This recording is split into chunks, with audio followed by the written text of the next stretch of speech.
Olá, querido amigo, querida amiga, seja muito bem-vindo a mais uma classe dos professores.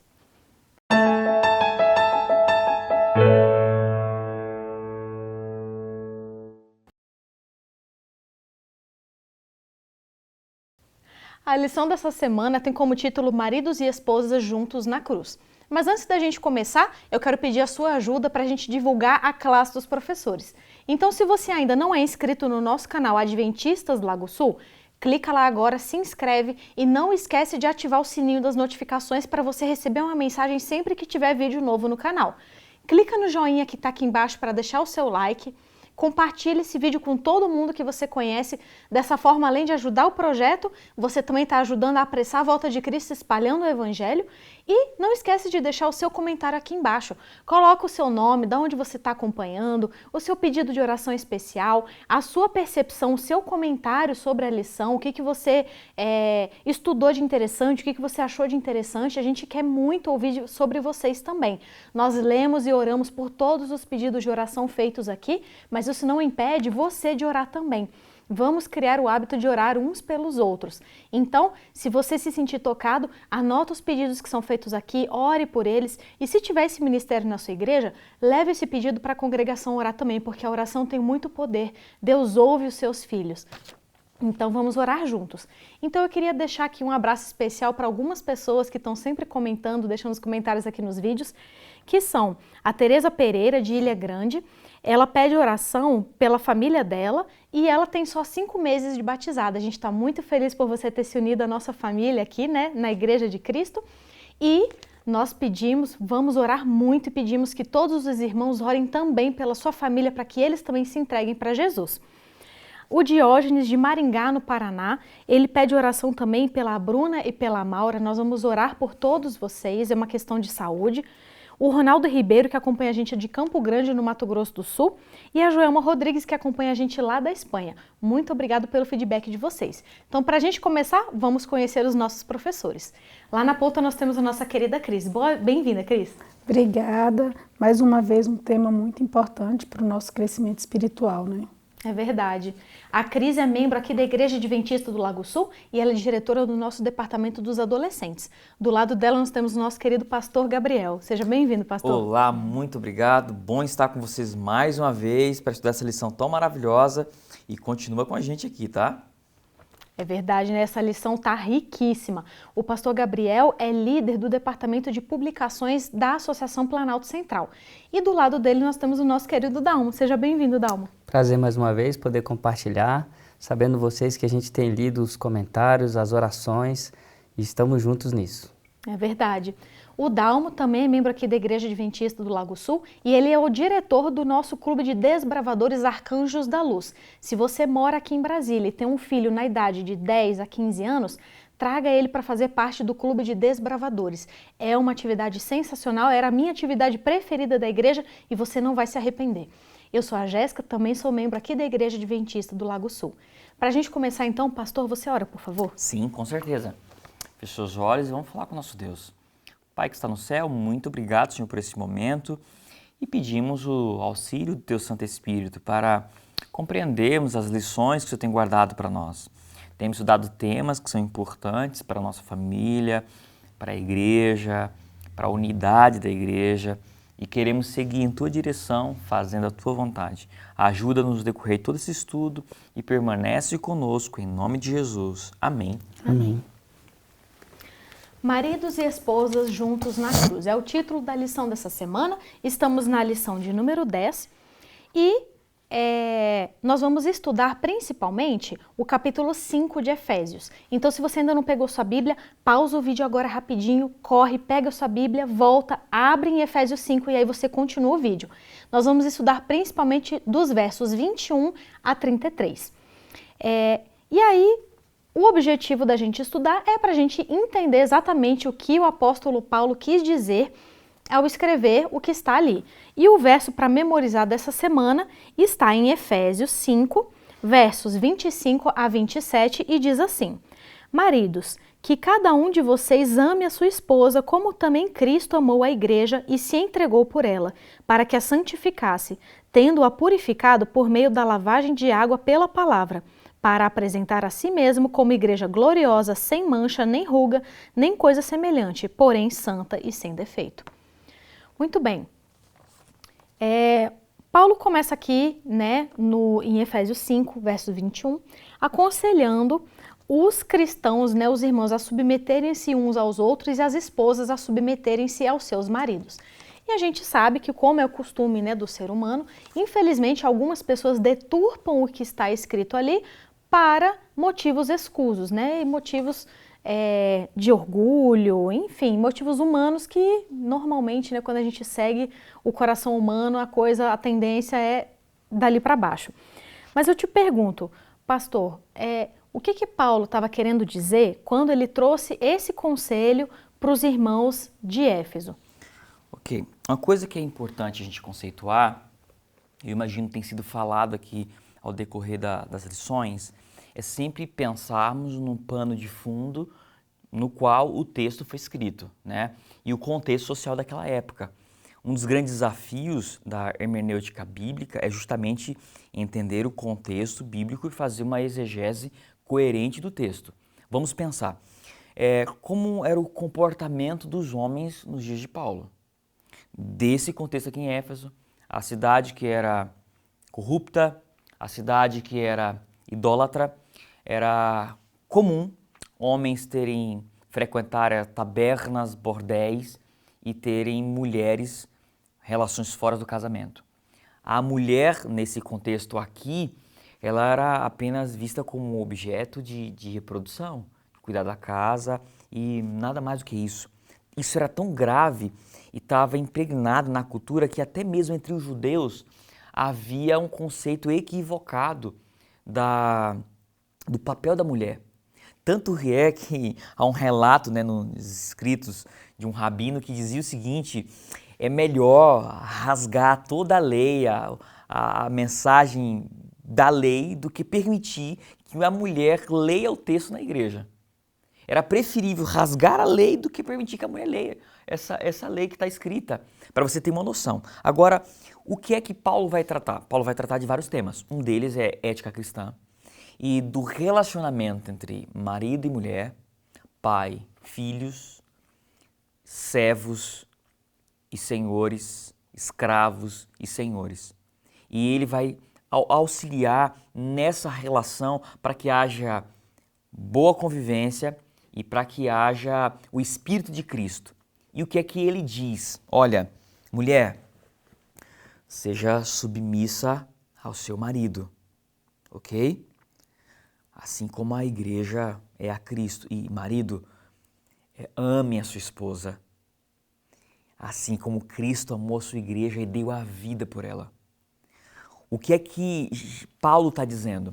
Mulher, quando você for submissa ao seu marido, entenda que essa submissão é baseada no amor de Cristo. Então você não é submissa a ele pelo fato dele ser o seu marido, ou porque ele é mandão, ou porque ele é assim ou assado, mas é pelo Espírito de Cristo. E o marido ame a sua esposa não apenas pelo físico, pelo intelecto, ou por nenhum outro atributo, ou pelo papel dela, mas assim como Cristo amou a sua igreja. E sabe o que a igreja tinha para oferecer a Cristo? Nada. Mas mesmo assim Cristo amou e se doou por ela. E se cada um cumprir o seu papel dentro da relação, haverá harmonia e felicidade. E para que alguém aí não fique confuso, pastor, e que papel é esse? A gente percebe na Bíblia que existem papéis ali primários, né? Da mulher, do cuidado com a família, o aspecto espiritual também da casa, o homem sendo cabeça, mas isso não tem a ver com o fato de que a mulher não pode ocupar funções importantes na sociedade, não tem nada a ver com o empreendedorismo feminino, com a atuação dela. Isso não tem nada a ver uma coisa com a outra, certo? Naquele contexto, ela cumpria um papel que era muito importante e Paulo tenta ressaltar e valorizar isso e pedir para que o Espírito de Cristo possa permear essa relação, certo? E traduzindo para os dias de hoje, o mesmo Espírito deve permanecer. Se na sua relação com o seu cônjuge aí, você entende que o Espírito de Cristo, o amor a Cristo deve nortear esse relacionamento, você vai se submeter ao seu marido, e a submissão não tem nada a ver de que está debaixo de algum jugo ou da violência ou de nenhum tipo de abuso. Não é esse conceito de submissão na Bíblia, mas é de amá-lo, de cuidar do lar, da família, ter prazer e amor em fazer isso, sabendo que você está contribuindo para o bem-estar do lar. É esse tipo de submissão que Deus está pedindo e que Paulo está ressaltando aqui, que poderia ser bem aplicado aos nossos dias. Não é uma quebra de braço, onde um tenta mostrar que é mais forte do que o outro ou que é mais importante que o outro. A mulher não foi formada dos pés de Adão, muito menos a sua cabeça. A Bíblia diz que foi da costela, do seu lado, para que eles permanecessem juntos e lado a lado. A Eva foi feita da carne de Adão. E Deus deixou claro a igualdade entre esse casal. Claro, papéis diferentes, né? A mulher tem o privilégio de, através no seu ventre, gerar vida, né? E claro, isso com o auxílio do homem, com certeza. Mas a mulher tem privilégios incríveis e responsabilidades. E por fim, para não me estender muito, você precisa entender uma coisa importante. A Bíblia não é machista, mas ela foi escrita dentro de uma sociedade machista. E então, quando você vê alguns textos na Bíblia, por exemplo, você já se perguntou porque quando a mulher estava em seus dias, a Bíblia dizia que ela estava imunda e o homem não poderia tocar nela? Alguém fala assim, não, porque a Bíblia é machista, porque Deus não. Deus estava criando um negócio que ia proteger a mulher. Pensa comigo, deserto, caminhada com Moisés, 2 milhões de pessoas no deserto, suando a 42 graus, sem banheiro, com escassez de muitos itens, e a mulher entra em seus dias. Aí vem um marido grosseiro, sem nenhum dos muitos cuidados que deveria, e agora acha que tem o direito de ter relações com essa mulher. Se Deus não estabelece que durante um período essa mulher estava impura, imagina como seria complicado e os perigos de doenças e enfermidades que teriam ser geradas a partir disso. Então você começa a ver que desde o Êxodo as diversas leis estabelecidas são para a proteção e cuidado da mulher. E isso, o fato de estar imunda após o parto, porque se dependesse daquela sociedade, a mulher ia conceber num dia e no dia seguinte talvez o homem iria ter relações com ela. E Deus vai lá e estabelece, não, está imunda por isso, ó, nem toca, estou protegendo ela, estou cuidando dela. E em vários aspectos. Então nunca esqueça, quando você ler a Bíblia e você perceber algumas restrições e que se reporta diretamente à mulher, saiba que é uma tentativa de Deus de resguardar, de proteger e de cuidar desta mulher. Então o que o Paulo está fazendo é apenas reforçando isso, relembrando o papel dela que é importante, falando da submissão, ok? E que o Espírito de Cristo deveria estar nesse relacionamento entre homem e mulher e do homem como cabeça também de dar a vida por essa mulher. E a gente vê como Deus é didático, né? Porque a gente tem que lembrar que quando o povo saiu do Egito, esse povo tinha sido escravo, né? Então eles não tinham acesso à educação, eles não tinham, então Deus tinha que falar, Deus tinha que falar de forma que eles fossem entender. Deus não iria chegar para eles e falar, olha, porque o sangue é um excelente meio de cultivo de bactérias. Se você pegar uma mulher e fizer isso, você pode causar doença. Agora, a palavra imunda era coisa que eles entendiam. Então se Deus chega e fala, olha, ela está imunda, não toca, ele sabia que ele ia entender. Não é que Deus viu a mulher como um ser sujo, imundo. Foi ele que criou, ele ama, né? Ele cuidava, ele amava, mas ele tinha que usar uma linguagem que a pessoa fosse entender, que aquele povo fosse entender. Não é à toa que aquele povo ficou 40 anos, né, vagando no deserto. Exatamente. Justamente para poder ser educado, ser moldado para receber a nova terra. Porque eles acham que nem conseguiriam usufruir da nova terra se tivessem chegado nos 40 dias, né, de caminhada, que era o que de fato levava para chegar lá. Exatamente isso. E aí a gente vê aqui Paulo, né, usando também essa estratégia para ensinar as coisas. A gente vê que na epístola, né, ele compara, ele faz várias comparações para tentar ensinar, para ver se a pessoa consegue entender o que ele está querendo dizer. Então a gente viu algumas semanas atrás que ele trouxe a comparação com o corpo humano, né? Sim. Falando, olha, da mesma forma que o corpo é formado por órgãos e músculos e tal, cada um desempenha o seu papel e o corpo funciona, assim tem que ser a igreja de Cristo. E agora a gente vê, né, Dalma, ele fazendo a mesma coisa com o matrimônio, trazendo essa comparação. Verdade, ele vai comparar a sua igreja como a noiva de Cristo. E é interessante que o casal, quando ele está apaixonado, antes mesmo do casamento, a noiva é uma figura que é bem sistemática para ele. Ele protege mais do que quando casa. Não deveria ser, mas é o que acontece, né? Mas é interessante que Paulo vai trazer a questão da noiva, porque tem algo sendo preparado, Jéssica. E é o quê? São as bodas. Então, entre outras representações da noiva aqui, e a Cris ainda vai entrar nesses outros questões de como é que eram os costumes e tal, mas entre o que o autor da lição quer nos ensinar é que existe algo preparado. E o mundo hoje está vivendo um momento muito incrédulo da própria existência da divindade, né, de Cristo, que esses momentos finais as pessoas já não acreditam mais no retorno de Cristo. E existe uma promessa que vai haver uma bodas. Né? Então, essa questão da noiva vai trazer para a gente lembrar que vai vir a festa e tem um convite para isso, para a gente participar dessas bodas. Tem uma coisa interessante também nisso, era que um pouquinho inverso do comum hoje. Se você vai no casamento, quem espera pela noiva? O noivo que está lá primeiro, ele aguarda, e elas sempre atrasam, né?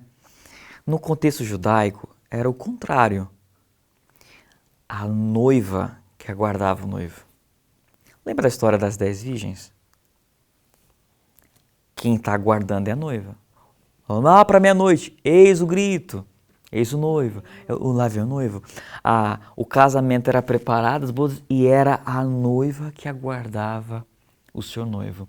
Então, só para você entender o porquê dessa ilustração, porque hoje nós somos a igreja de Cristo, somos a noiva. E estamos aguardando o noivo. E quando ele chegar, a noiva está pronta para o casamento. Paulo também traz, né, pastor, que havia um resgate para isso. Isso. Né? Porque naquele contexto, para você casar, você tinha uma questão de resgate. Pagava-se e o dote. resgate vem, o dote, a partir também do mestre. Né? Então, Paulo, com essas figuras dele de metáforas que ele traz, ele abrange todo mundo. Quem gosta de guerra tem as couraças, os cintos. Sim. Né? Quem gosta de anatomia tem um corpo humano. Exatamente. E tem um outro detalhezinho que é bem legal também, irmão, que sempre quando eu leio a história, eu gosto de relembrar. Quando a gente pensa de novo nas virgens, o noivo não veio casar com as virgens, correto? Mas as virgens entram e participam das bodas, do casamento. E as nécias e as prudentes. É porque para você participar de um casamento, inicialmente as pessoas mais próximas recebiam um convite. Mas imagina que eu moro distante, você é meu amigo, vai se casar e você não pôde levar o convite para mim. O que eu faço para fazer parte do seu casamento? Eu vou para a beira do caminho e espero o cortejo. Quando você passar, eu me junto ao cortejo e participo das bodas. Isso quer dizer de maneira muito clara, existem muitas pessoas à beira do caminho aguardando a vinda do noivo. O remanescente de Deus não é apenas uma igreja, mas o remanescente de Deus se faz presente em muitos lugares. E vai chegar o momento que vão ouvir o grito, eis o noivo. E de vários lugares, essas virgens que têm o Espírito Santo estarão à beira do caminho, aguardando o noivo para participar das bodas.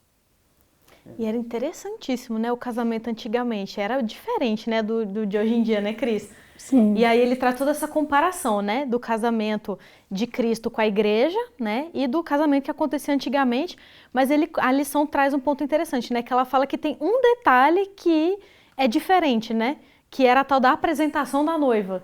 Isso, porque geralmente, nesse contexto, o pai levava a noiva para ser apresentada, né? E aqui, o próprio Cristo apresenta a sua noiva. que é a igreja, né? Então, quando a gente pensa assim em casamento, geralmente as noivas ficam loucas, literalmente, e ansiosas, né? E então a gente entende que a noiva ali era a igreja prometida. E Deus é que apresenta essa noiva. Então a gente conclui que essa apresentação é o encontro do noivo com a noiva, né? Que é o que o Dalmo já falou, está se referindo ali ao retorno de Jesus, a grande festa, onde termina o noivado e acontece o casamento. Né? Pois é, e aí a gente vê, né, o cuidado de Cristo pela sua igreja, né, pastor? Você até comentou que a gente está trazendo justamente Paula traz essa comparação, né, com o casamento. E aí a gente fala, você comentou, né, um pouquinho, e a gente vê então como ele cuida com tudo isso, e aí ele vem comparando, né?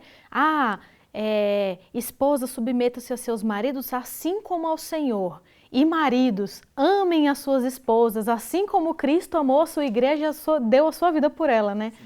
Justamente mostrando para os maridos como tratar as suas esposas, da mesma forma que Cristo tratou a sua igreja. Isso mesmo. A ideia da submissão é como você é submissa a Deus. E como é que você é submissa a Deus? Como é que você se submete a Deus? Você faz isso porque você o ama. Se você deixou de comer determinadas coisas, se você deixou de trabalhar num determinado dia, no sábado, tudo isso você fez por amor a um Deus que te salvou.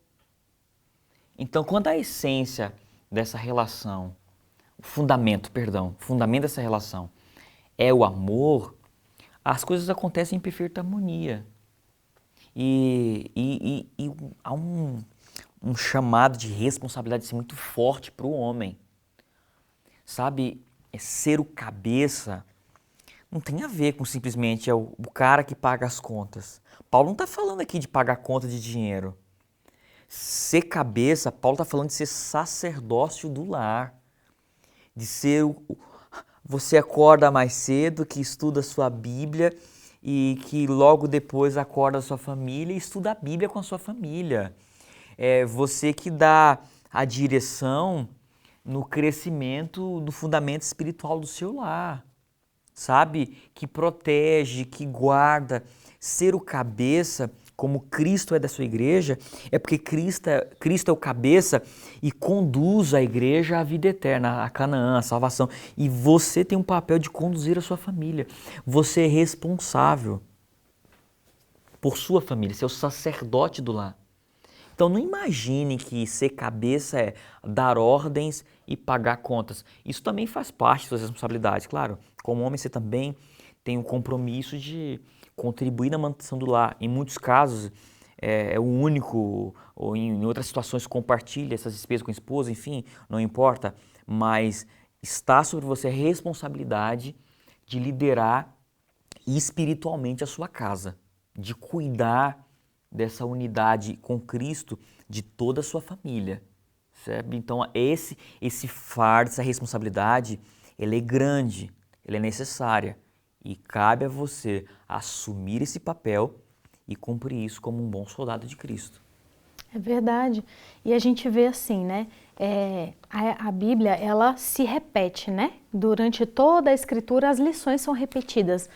E aí, infelizmente, a gente tem algumas pessoas que acreditam que o Novo Testamento era uma coisa que não vale mais, ou o Antigo Testamento era uma coisa que não vale mais, o Novo Testamento é que vale para os dias de hoje. E a lição faz questão de trazer uma coisa lá do Gênesis, né, Dalmo? Falando justamente que quando Deus criou, ele criou homem e mulher e os dois eram uma só carne, né? Exatamente. A entrada do pecado trouxe aí, né, uma ideia errônea de como essa questão de domínio, que já foi comentada aqui. Ali, após o pecado, não tinha a ver com o domínio, né, mas uma questão de cuidado e zelo um pelo outro. Porque agora eles mais do que nunca iam precisar um do outro, para tudo. Né? E trazer essa questão de uma só carne nesse modelo, o autor da lição está trazendo a gente para voltar à questão que Paulo trata isso muito, né? Que é a questão da unidade, né? Da união. Uma só carne aqui traz lá do Gênesis para agora essa figura de Cristo com a sua igreja. Paulo joga por terra quando ele lembra o objetivo dessa união, né? Que quando ele traz aqui o compromisso do marido com a esposa, ele já traz para a obrigação do marido cuidar da esposa como Deus cuida da igreja. Então, se a gente pegar só a primeira parte do verso, as mulheres vão achar ruim. Se eu pegar a segunda parte do verso, os homens vão achar ruim. Por isso que é um conjunto, né? Essa metáfora também ajuda a gente a ver o amor que Cristo tem pela sua igreja. E o casamento é um exemplo muito próximo disso. Quando você fala uma só carne, é o quê? Se doer em você, vai doer em outro. mim. Exatamente. Então, quando dói em um, dói no outro. Por isso que a gente precisa não ficar chateado de ler um verso que vai beneficiar um e o outro que você acha que não está te beneficiando. Mas se a gente pegar esse pedaço, uma só carne, eu vou pensar, não doeu em mim, vai doer no meu cônjuge, né? Não é porque o pecado entrou a partir, né, de Eva que a gente tem o direito de achar que isso tá certo e a gente subjugar a mulher por conta disso. Nunca foi o objetivo de Deus, nem na sentença ali após o Éden, nunca foi isso, de maneira nenhuma. E não é porque o pecado entrou no mundo e a gente quer subjugar o próximo que eu preciso fazer isso dentro da minha casa. Não, peraí, isso aí pode ser lá no mundo, mas dentro da casa de uma família cristã, a partir do momento que o homem tem a figura de Cristo na sua pessoa, aí a gente tem a tranquilidade de saber que a mulher vai amá-lo por conta da figura que é aquele homem, né? Isso mesmo. Eu quero ensinar uma palavrinha para você. Quando você pega Gênesis 2:24, você pode até ensinar isso para sua classe também. O texto diz o seguinte, ó, por isso deixa homem, pai e mãe e se une. A palavra une aqui do Gênesis é dabak. Dabak é uma palavra hebraica. O que significa dabak? Unir-se, colar, juntar, dá uma ideia de cola mesmo. E deixa eu exemplificar para você o que Moisés está dizendo. Quando você vai formar um jarro de barro, você começa a modelar ele e você adiciona nele uma alça, certo? E essa alça, quando ela se junta ao jarro, e esse jarro é queimado, ele é preparado, ele fica pronto, eles fazem parte de um objeto só. Não tem o vaso e a alça, é uma coisa só, aquela jarra. A alça é dabak, está colada, se tornou única. O que acontece se você arrancar a alça? Duas coisas podem acontecer. A primeira vai vir junto pedaço do jarro e vai ficar 2 furos. Ou ela pode se quebrar e ficar pedaços da jarra no jarro. Então, quando a Bíblia diz que o homem se une à mulher, dabak, se torna um só, uma única coisa, uma jarra com alça, não há possibilidade de separação.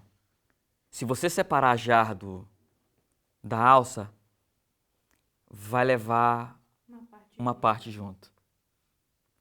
De um jeito ou de outro, vai arrancar o pedaço de alguém. E esse pedaço você vai levar para sua vida inteira. Talvez nem a morte do outro faça com que você esqueça completamente aquela relação anterior, momentos que você viveu, quer que seja bons ou ruins. Existe uma responsabilidade no casamento muito séria. Muito séria. Unir aqui, que foi citado, essa união é dabak. Amigo, juntou. Faz parte de uma coisa só. Retirou a alça, ou vem um pedaço do jarro na alça, ou fica um pedaço da alça no jarro. Não tem jeito. E a Bíblia mostra isso já no começo, lá em Gênesis 3, né? Quando a gente lê a história da queda do homem, a gente vê que num primeiro momento, quando Eva vai e come do fruto, ela ainda não percebia que estava nua. Por quê? Adão ainda não tinha comido do fruto. Então a gente sabe, né? A Bíblia diz que eles não sabiam que estavam nus porque eles eram cobertos da graça, né? Eles estavam cobertos pela graça. Então quando Eva vai e come do fruto, teoricamente, assim que ela comeu, ela deveria ter sido destituída da graça e ter percebido que estava nua. Mas a gente percebe que é só depois que Adão come, participa e come do fruto também, que os dois percebem que estavam nus. Por quê? Eles ainda eram uma só carne. Quando Eva pecou, Adão ainda não tinha pecado. Pelo fato deles serem uma só carne, a graça que cobria Adão ainda estava se estendendo a Eva. É claro que a gente sabe que naquele momento ela escolheu e selou o seu destino. Adão não precisava ter participado. Adão poderia não ter comido. Mas a gente percebe essa questão do uma só carne, da união. Mesmo ela tendo ido lá e tomado uma decisão e comido do fruto, ela não tinha percebido que estava nua, porque por ser uma só carne com o seu marido que ainda não tinha pecado, eles estavam revestidos ainda da graça. E vi uma outra coisa que é incrível. Quando Jesus fala desse casamento, dessa união dele com a noiva, a igreja, ele está dizendo o seguinte, olha, tem uma parte de você que está em mim. E quando você não está comigo, existe um vazio em mim, impossível de ser preenchido, a não ser que você volte para mim novamente. Você tem um espaço no coração de Deus que é só seu. Ninguém pode substituir isso. Existe no seu coração um vazio que só pode ser preenchido por Jesus. John Hus, reformista muito antigo do passado, ele dizia que no coração do homem existe um vazio do tamanho de Deus. Percebe essa relação de amor, dabaque, união, um só? Vai muito além de uma cerimônia. Tá no Gênesis, passa por toda a Bíblia. O casamento foi instituído antes do sábado. O casamento é uma instituição que veio antes do sábado. Primeiro Deus criou o casamento. Depois ele criou o sábado. Pensa nisso com carinho, tá? E é uma coisa que realmente a gente tem que meditar, né? Porque no mundo que a gente vive, infelizmente, todas as nossas concepções são deturpadas, né? Então a gente vê hoje em dia, infelizmente, muita gente, casou, se não der certo, separa. Entendeu? Aquela coisa. Mas a gente sabe que num lar cristão não é assim que o casamento deve ser encarado. E aqui na Igreja Adventista do Sétimo Dia, nós temos os escritos de Ellen White. Se você ainda não conhece, são livros maravilhosos, tem um aplicativo que você pode baixar, né, de Ellen White, lá tem todos os livros dela. E ela fala, não fala, Cris, sobre essa questão também da mulher e da dominância, porque infelizmente, por nós virmos de uma história, né, de comunidades, sociedades machistas, infelizmente a Bíblia, assim como para muitas outras coisas, passagens isoladas e sem contexto e sem entendimento são usadas para desculpas, né? Infelizmente na própria igreja a gente ouve isso, pessoas falando, porque o homem é superior, porque Adão foi criado primeiro. Tá vendo? A própria Bíblia manda a mulher ser submissa, então ela tem que fazer o que o marido mandar. O que a Ellen White fala sobre isso, Cris? Então, para quem ainda pensa assim, é cristão, eu recomendo esse livro, né? O Lar Adventista, ele é muito bom. Quem não leu, gente, leia, porque aqui tem muitos ensinos. E eu vou terminar, porque já foi falado muito aqui, foi muito bem explicado. Eu vou terminar lendo só um trechinho que eu achei muito importante, essa parte que ela fala, que é na página 117. Ela coloca assim, sujeição da esposa depende da sujeição do marido a Cristo. O Senhor Jesus não tem sido corretamente representado em sua relação para com a igreja por muitos maridos na relação destes para com suas esposas, pois não preenche o que o Senhor quer ensinar. Declaram eles que a esposa se lhes deve sujeitar em tudo, mas não foi desígnio de Deus que os maridos dominassem como cabeça do lar quando eles próprios não se submetem a Cristo. Devem eles estar sob o domínio de Cristo para que possam representar a relação de Cristo para com a sua igreja. E aí, uma frase para finalizar, é assim, o marido deve ser como um salvador para a sua família, né? Então, ao mesmo tempo que o marido quer que essa esposa seja submissa, ele precisa entender a responsabilidade dele, que é muito maior. Eu vejo como uma responsabilidade muito maior do que a submissão de uma mulher, que é o que? O marido deve ser como salvador da sua família.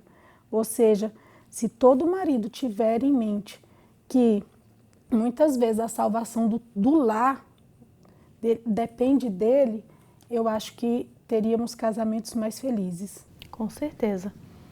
Então fica aí o nosso desafio, nossa reflexão para a semana. A gente está aqui falando o trimestre todo sobre a questão da maturidade espiritual. Então, o desafio da semana é a gente avaliar. Você, marido, você está sendo um salvador para sua esposa, para sua família? Você realmente está retratando o caráter de Cristo quando você trata com a sua esposa?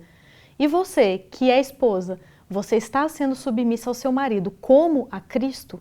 Mantendo, claro, a sua personalidade, a sua individualidade, mas você está submetendo, porque quando a gente se submete a Cristo, que a gente se submete com amor, um mestre amoroso, só vai vir felicidade, e a gente sabe disso. Nenhum conselho de Deus é para o nosso mal, todos são para a nossa salvação, para a nossa edificação. Então eu convido você para fazer essa reflexão, e eu vou pedir para o Dalmo então orar para a gente encerrar. Oremos então. Bondoso Deus, somos gratos pela Tua palavra que tem nos ensinado a cada dia, cada manhã. Obrigado porque temos a oportunidade ainda de estudar com liberdade aos Teus escritos e podermos aprender mais sobre como conviver nesse mundo que tende a ir por água abaixo. Que o Senhor possa dar a cada um de nós a sabedoria para conduzir os nossos lares. Esteja com cada um que tem contato com esse conteúdo, esteja com cada professor, esteja com a Tua escola mundial. Eu te peço por Jesus. Amém. Amém. Muito bem, terminamos a nossa lição de número 10 e não se esqueça, o estudo da classe dos professores não substitui o estudo diário da sua lição. Então todo dia de manhã cedinho, pega sua Bíblia, pega sua lição, vai se encontrar com Jesus, porque Ele está te esperando lá e Ele vai ficar muito feliz de passar um tempo com você. Muito obrigada pela sua companhia e a gente te espera semana que vem para mais uma classe dos professores.